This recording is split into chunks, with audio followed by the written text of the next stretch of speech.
Welcome to CBS Sports HQ. I'm Tommy Tran, kicking things off on this Monday. Hope you enjoyed some preseason football over the weekend. Teams have 2 more games left before the ones that count. We're 24 days away from opening night with Baltimore and Kansas City. Now let's turn our attention to the NFC East. I'm going to bring this up anytime we talk about this division. No team has repeated as champs since the 2004 Eagles. That's 2 decades. For more, let's turn it over to my co-host Jeremy St. Louis and analyst Douzable. Gents, take it away. Thank you very much, Tommy. Yeah, that is something that is obviously a stat that you're going to hear a lot about. The Cowboys, of course, are the ones that are trying to change that because they were the champions last year of this division. They're looking to repeat. As we do dive into the NFC East, Tommy mentioned it, Eagles 4 straight, 0-1 to 0-4, Lige. So now when we look at this in terms of how this division lays out, we look at the Cowboys, and there's a lot of things that are, we're talking a lot about the Cowboys because of this guy and what's going on with CeeDee Lamb and what's going on with Jerry Jones. But here's a team that's got 3 12-win seasons, no conference championship appearances. So the pressure's on. They got the 2nd best record in the NFL over the last 3 years. So when you look at this team as they set up going into this season, what are you thinking? What are you picking? What are you looking for here with this Dallas Cowboys team? Yeah, when you break down the schedule, and you alluded to it, Jeremy, they've won 12 games, 3 straight seasons, right? But when you look at it, there's so much overturn on this team. Not only did they lose Dan Quinn, the defensive coordinator, they lost pivotal pieces on that defensive side. Let's go to the offensive side. Their best weapon is currently not in camp right now in CeeDee Lamb. And I know Jerry Jones has come out, Jeremy, and said, we're in no rush to get that done.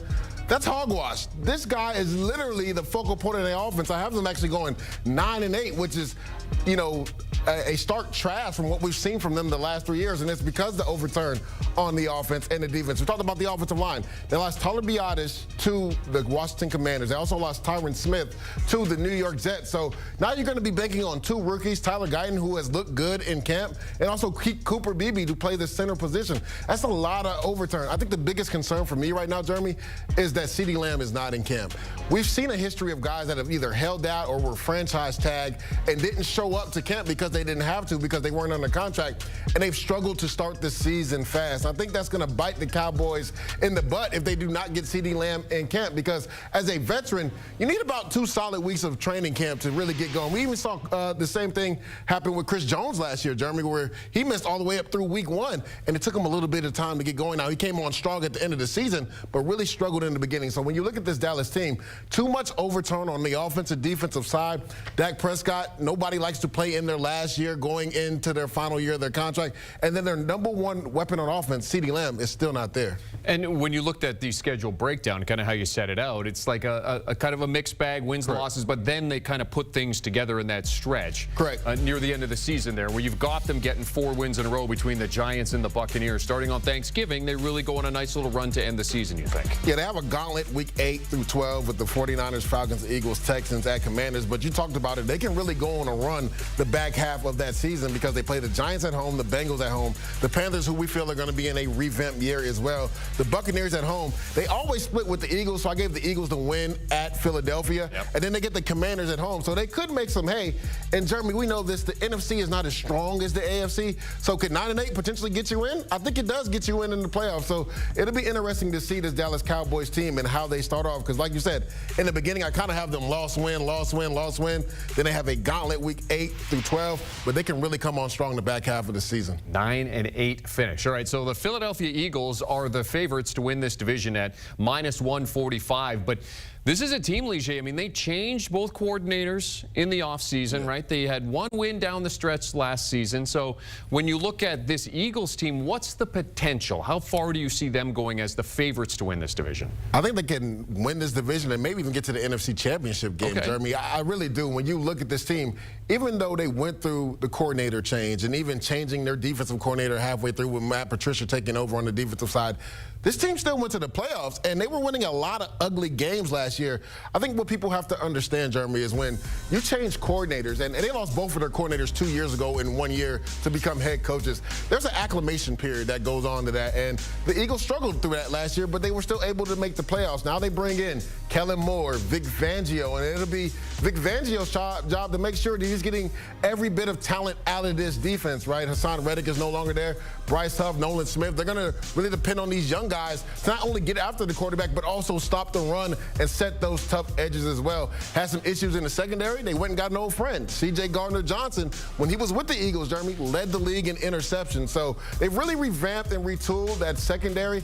On offense, we know the firepower they have. They have two potential perennial Pro Bowl players, right, in Devontae Smith and A.J. Brown outside. Dallas Goedert is one of the best tight ends in all of football. And then they got better at the running back position. One of the most dynamic players in all of football in Saquon Barkley. So everywhere Kellen Moore has been, if you want to put an asterisk to last year with the Chargers, he's had an explosive offense. When he was the offensive coordinator in Dallas, they had one of the top 5 offenses his whole time there. So I think this offense will get back on track, and I really love Vic Fangio and that marriage with the defense for the Eagles. Let me ask you this, because we've talked about the Cowboys, talked about the Eagles, obviously teams that need to bounce back. Yep. Of the 2 head coaches, Mike McCarthy or Nick Sirianni, who is under the most pressure heading into this season? It's actually a really good question, Jeremy, and the crazy thing is I don't think either one of them should be under pressure, because if you look at it, they each been to the playoffs the last 3 years.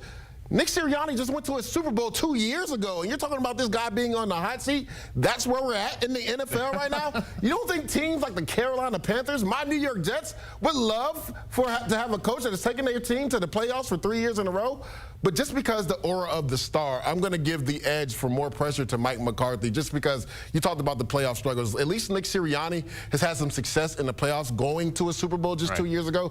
Besides that divisional win versus the beat-up Tampa Bay Bucks 2 years ago, the Dallas Cowboys have gotten bounced out of the playoffs in the wild card round 2 out of the last 3 years. So I feel like there's more pressure on Mike McCarthy. And Philadelphia travels for Week 1. They are in Sao Paulo to take on Green Bay. That's going to be a Friday night game in Week 1.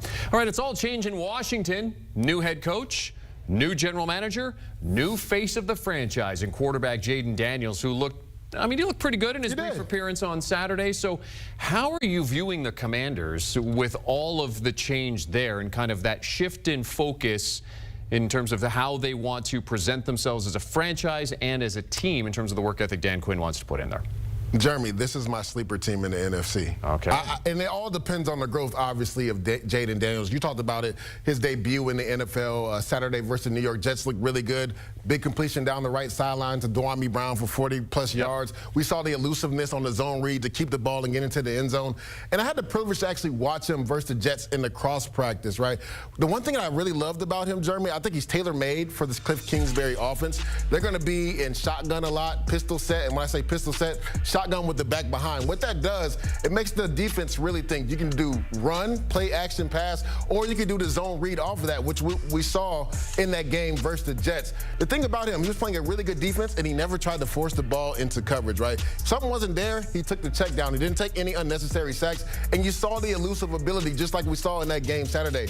And when you look at this team, getting Dan Quinn was massive for them, because that was the issue for this team last year, Jeremy, on the defensive side of the ball. Now, there's still some question marks about their young corner, Emmanuel Forbes. His confidence seems like it's wavered at times. He struggled versus Garrett Wilson in that cross practice and actually gave up a touchdown to Jason Brownlee in that preseason game. So that's one of their big question marks. But I love how GM Adam Peters and Dan Quinn has really flipped over this defense. I think Frankie Louvu is a guy that everybody needs to circle. He's going to have a Pro Bowl year in that defense. He'll play what Michael Parsons was kind of like playing in Dallas. That's how Dan Quinn will use his skill set. So you've got the Commanders and the Cowboys with 9-8 records. I do. All right, so the Commanders and the Commanders are a sleeper team in the NFC. You heard it. On equal footing, apparently. Commanders go to Tampa Bay for their Week 1 opener. All right, so let's talk about the Giants, the other team in this division. Look, we had that offseason Hard Knocks, and it was kind of the business side of how the NFL operates. And usually, you know, that gets you excited about this particular franchise. We saw it with the Lions last year. I mean, should I be excited about the Giants? I mean, Talk to me here. Convince me. Like, what is the ceiling for this Giants team in a division that looks to be very competitive? Yeah, I have them winning 6 games this year. I think it's going to be tough. When you look at this Giants team, the offensive line continues to be an issue for them, and it's still going to be an issue. It seems like Evan Neal is coming off of PUP, and he's going to actually practice this week. But they've been able to bring guys in. Illuminor is coming. They've moved him from right tackle to left guard. They're still trying to figure out who their starting 5 is going to be. John Michael Schmitz, they took him last year in the 2nd round at center. He is going to need to take a big step in this offense. And will Andrew Thomas return to the perennial left tackle that he was? That is the big question. Now, Malik Neighbors, for all intents and purposes, is good as advertised, Jeremy. Every clip that I've seen, he's been explosive with the football. Now, didn't touch the football in his NFL debut week 1 versus the Detroit Lions, but he's still an explosive weapon who is coming off an ankle injury, so we'll see how far that lingers. But it comes down to Daniel Jones, right? They paid him that big contract in Germany. They can get out of that contract after this year, so there's a lot of pressure on him, but the schedule makers did them no favors.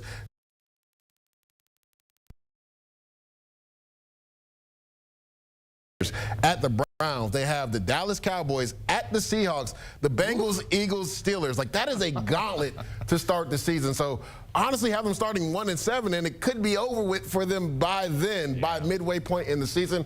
I do like them to win 6 games, but it's going to be tough for the New York Giants this year. Our NFL analyst, Douzable, breaking down the NFC East for us as we get set for the NFL season. Of course, preseason is underway, and Tommy, you said, what, 24 days? Yeah. Until week 1? Sunday, September 8th is when we get our coverage going here on CBS. And, of course, streaming as always over on Paramount+.